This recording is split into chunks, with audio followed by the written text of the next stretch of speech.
கருவாயா, என்னடா இது 20 ரூபாய்க்கு நூடுல்ஸ்னு சொல்ற? நேற்று நீ 50 ரூபாய்க்கு தானே வித்த. அது விற்கலன்னு தானே இப்போ நீ அந்த பழைய நூடுல்ஸை வித்துட்டு இருக்க? ஏண்டா உன் பாட்டுக்கு நீ பழைய நூடுல்ஸை கம்மி விலைக்கு வித்துட்டு போயிடுவ. இதை சாப்பிட்டு எங்கள் உடம்புக்கு ஏதாச்சும் ஆயிடுச்சுன்னா ஹாஸ்பிட்டல் செலவுக்கு நீ காசு கொடுப்பியாடா? பாக்கெட் நூடுல்ஸே 15 ரூபாய் 20 ரூபாய்க்கு விற்கிது. இவன் இதில் சமைச்சு காய்கறி கறி எல்லாம் போட்டு 20 ரூபாய்க்கு கொடுப்பானா நம்ம வாங்கி சாப்பிட்டுக்குவோமா? இவன் ஏதோ தில்லாலங்கடி வேலை பண்ணுறான், பார்த்தாக்காவே நல்லா தெரியுது. நேற்று 50 ரூபாய்க்கு வித்துட்டு இருந்த நூடுல்ஸை இன்னைக்கு 20 ரூபாய்க்கு கொடுக்குறானா? இது கண்டிப்பாக பழைய நூடுல்ஸாக தான் இருக்கும். இவ்வளோ பேசுகிறோமே, அவன் ஏதாச்சும் வாய் திறந்து பேசுகிறானா? அப்படியே கல்லுள்ளி மங்க மாதிரி நின்றுட்டு இருக்கான். கருவாயா, நான் கேட்கறதுக்கு பதில் சொல்லுடா. 20 ரூபாய்க்கு காய்கறி கறி எல்லாம் போட்டு நூடுல்ஸ் கொடுத்தா ஒரு மனுஷனுக்கு கட்டுப்படி ஆகுமாடா? நீ மட்டும் எப்படா 20 ரூபாய்க்கு நூடுல்ஸ் கொடுக்குற? முதல்ல அதை சொல்லுடா. இவன் வாய் பேசாம இப்படி திருன்னு முழிச்சிட்டு இருக்கானே, இதை வச்சு உங்களுக்கு தெரிய வேணாமா இவன் ஏதோ விவகாரம் பண்ணியிருக்கான்னு? இவன் கிட்ட நூடுல்ஸ் வாங்கி சாப்பிட்டு வயிற்று வலி வந்து சாவறதை விட நாங்க முதல்ல இங்க இருந்து கிளம்பலாம், வாங்கடியே. வாய்க்கு ஒரு நிமிஷம் கூட ரெஸ்ட் கொடுக்காம இப்படி தொணன்னு பேசிட்டு இருந்தா நான் என்னத்த பதில் சொல்றது? நீங்க முதல்ல பேசி முடிச்சிட்டிக்கலான்னு சொல்லுங்க, அதுக்கப்புறமா நான் பதில் சொல்றேன். டே, ஏன்டா இப்படி சலிச்சிக்கிற? கேட்ட கேள்விக்கு பதில சொல்ல வேண்டியது தானே. நீ பதில் சொன்னா நாம எதுக்குடா பேசுறோம்? ஆமா, நான் அப்படியே உண்மையை சொன்னா நீங்க நம்பிடுவீங்க. நான் சொல்றத கேட்டுட்டு ரீல் சுத்துறான்னு சொல்லிட்டு என்னையே கேலி பண்ணிட்டு போயிடுவீங்க. அதான் சொல்லலாமா வேணாமான்னு யோசனை பண்ணிட்டு இருக்கேன். ரீல் சுத்துறதுல நீ பெரிய கில்லாடின்னு எங்களுக்கு என்ன தெரியாதா என்ன? இருந்தாலும் என்னன்னு நீ சொல்லு. நீ சொன்னதை கேட்டுட்டு அதுக்கப்புறமா அது உண்மையா இல்லையான்னு நாங்க அப்புறமா முடிவு பண்றோம். நான் சொல்றத கேட்டு நீங்க பயந்துடக்கூடாது. நேற்று நைட்டு என்ன நடந்துச்சுன்னா, நான் நேற்று 50 ரூபாய்க்கு நூடுல்ஸ் விற்றேன். ஆனால் அதிகமான ஆளுங்க 50 ரூபா போட்டு கூட நூடுல்ஸ் வாங்கி சாப்பிட மாட்டேங்கிறாங்க. கிளவி, நீ ஏன் சொன்ன பாக்கெட் நூடுல்ஸு 15 ரூபாய் 20 ரூபாய்க்குன்னு விற்கிது. இதில் நான் காய்கறி அப்புறமா சிக்கனு முட்டை எல்லாம் போட்டு சமைச்சு விற்றேன். எனக்கு லாபம் வேணாமா? 50 ரூபாய்க்கு விற்றா தானே எனக்கு கட்டுப்படி ஆகும். கருவாயா, வாய முடுறா. அதெல்லாம் நாங்களே சொல்லிட்டோம் இல்ல. என்னடா இழுவ? மேட்டருக்கு வாடா. இவன் என்ன உருட்டலான்னு நினைச்சிட்டு இருக்கான், அதான் இப்படி இழுன்னு இழுக்கிறான். கருவாயா, சொல்றதுதான் சொல்ற, கொஞ்சம் நம்புற மாதிரி நல்ல கதையா பார்த்து சொல்லுடா. பீத்த சிரிக்கிகளா, இது கதை இல்ல, நெசம். நான் சொன்ன நீங்க அப்படியே பயந்து நடுநடுங்கி போயிடுவீங்க. நேற்று நான் 50 ரூபாய்க்கு நூடுல்ஸ் போட்டு யாருமே நிறைய பேர் வாங்கி சாப்பிடல. அதனால நூடுல்ஸ் எல்லாம் மிச்சமாயிடுச்சு.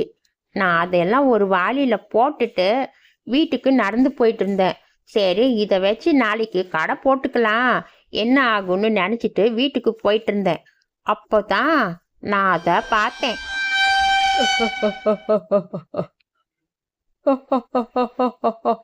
நீ தூரத்துல இருந்து வரப்போவே நான் உன் நூடுல்ஸை மோப்பம் பிடிச்சிட்டேன். உனக்கு தெரியுமா, நூடுல்ஸ்ல இருக்கிற சிக்கன் வாடையை நான் மோப்பம் பிடிச்சி புதக்குழியிலிருந்து எழுந்து வந்துட்டேன். எனக்கு இப்போ நூடுல்ஸ் சாப்பிடணும், இல்ல நான் ஒன்ன சாப்பிடுவேன். எலும்பு கடை, நான் இப்போ நூடுல்ஸ் கொடுக்கலன்னு சொன்னேனா?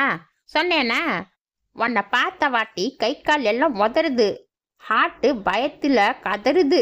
என் ஹார்ட் என் வாயிலிருந்து வெளியே வந்து குதிச்சு ஓடிடுமோன்னு என் மனசெல்லாம் பதறுது. உன்னை சாப்பிடுவேன்னு சொன்னா என் பிபியும் எகிருது. உனக்கு நூடுல்ஸ் தானே வேணும், இந்தா எல்லாமே நீயே சாப்பிட்டுக்கோ.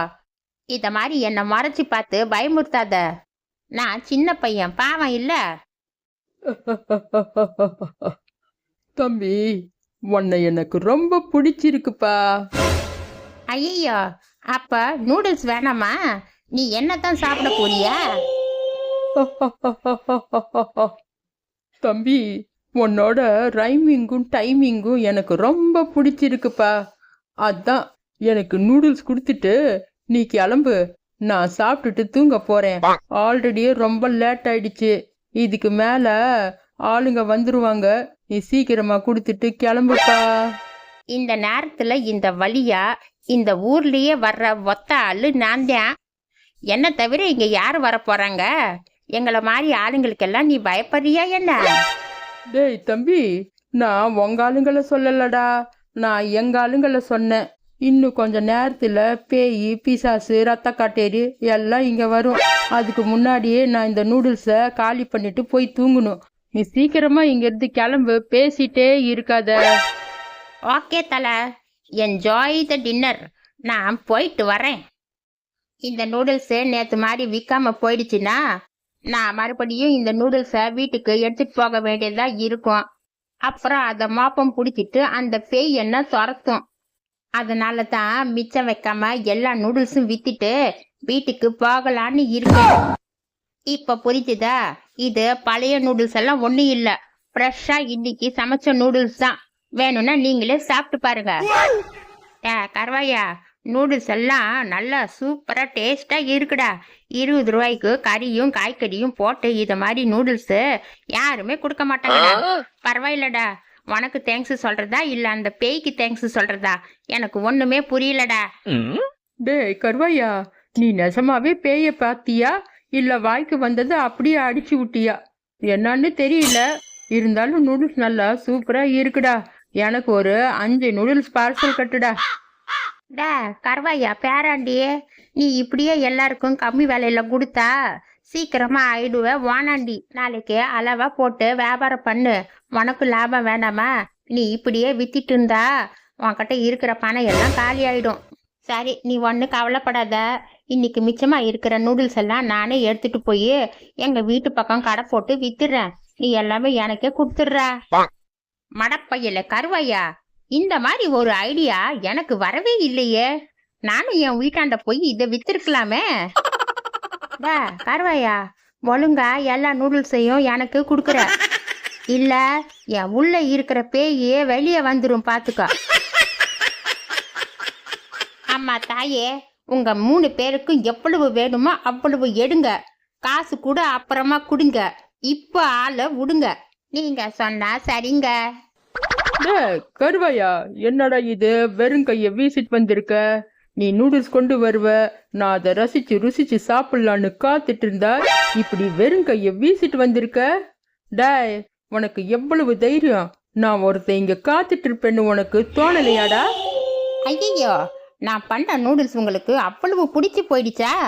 இது எனக்கு தெரியாம போயிடுச்சே. தெரிஞ்சிருந்தா நான் இன்னைக்கும் ஒரு வாளி நிறைய நூடுல்ஸ் எடுத்துட்டு வந்திருப்பேன். நூடுல்ஸ் இல்லனா என்ன? எனக்கு ரொம்ப பசிக்குது. எனக்கு உன்னையும் ரொம்ப பிடிச்சிருக்கு. நான் உன்னைய சாப்பிட்டுக்கிறேன். பாவப்படாதீங்க தல. என்ன சாப்பிட்டுட்டீங்கன்னா மறுபடியும் உங்களுக்கு அந்த மாதிரி சூப்பரான நூடுல்ஸ் யார் பண்ணி கொண்டு வந்து கொடுப்பா? அதை யோசிச்சு பாத்தீங்களா? அட ஆமா, இல்ல நான் இத பத்தி யோசனையே பண்ணலையே. சரி, இப்போ எனக்கு ரொம்ப பசிக்குதே, என்ன பண்றது? எனக்கு ஏதாச்சும் சாப்பிட்றதுக்கு வேணுமே. அட, இவ்வளவுதானா மேட்டரு? நான் எங்க அம்மா பண்ணி கொடுத்த உப்புமா என் பாக்கெட்லயே வச்சிருக்கேன். அத நீ சாப்பிட்டு பாரு தல. இத மாதிரி ஒரு உப்புமாவை உன் வாழ்க்கையில நீ சாப்பிட்டு இருக்க மாட்ட. அவ்வளவு டேஸ்டா இருக்கும். என்ன கொடுக்கவா? அட, நெசமாலுமே சொல்றியா? நீ உன் பாக்கெட்ல உங்க அம்மா பண்ண உப்புமா வச்சிருக்கியா? சரிப்பா, எனக்கு கொடு, நான் சாப்பிட்றேன். எனக்கு ரொம்ப பசிக்குது.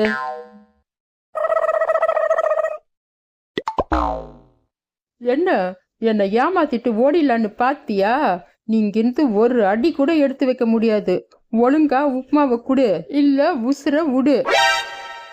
சரி தல, இந்த உப்புமா வா. விதிய என்னால மாத்தவா முடியும்? இந்தா, நல்லா சாப்பிட்டு ஜல்சா பண்ணு.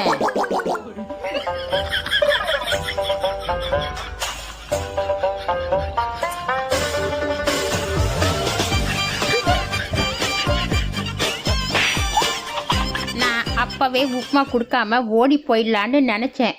ஆனா விதி யார விட்டது? இந்த உப்புமாவால அதிர்ஷ்டம் கொட்டுது. இன்னியோட ஒரு தொல்லை விட்டது. டே கருவாயா விட்றா ஜூட்ட. பேய்களுக்கெல்லாம் நைட்டு நூடுல்ஸ் குடுக்குறியாமே, எங்களை பார்த்தா உனக்கு பேய்ங்க மாதிரி தெரியலையா? எங்களுக்கும் நூடுல்ஸ் குடுறா கருவாயா. சிக்கன் நூடுல்ஸ் வித் வெஜ்ஜஸ் சாப்பிட்டு எவ்வளோ நாள் ஆகுது? டே கருவாயா, எங்களுக்கும் நூடுல்ஸு கண்டிப்பாக குடுறா. சத்தியமாக சொல்கிறேன், இனிமே எத்தனை ஜன்மம் எடுத்தாலும் நான் நூடுல்ஸ் கடையே போட மாட்டேன். அட, இந்த ஊர்ல இருக்கிற சின்ன பையன் கூட எங்களை மதிக்க மாட்டேங்கிறான். நம்ம நிலைமை இப்படி ஆயிடுச்சே.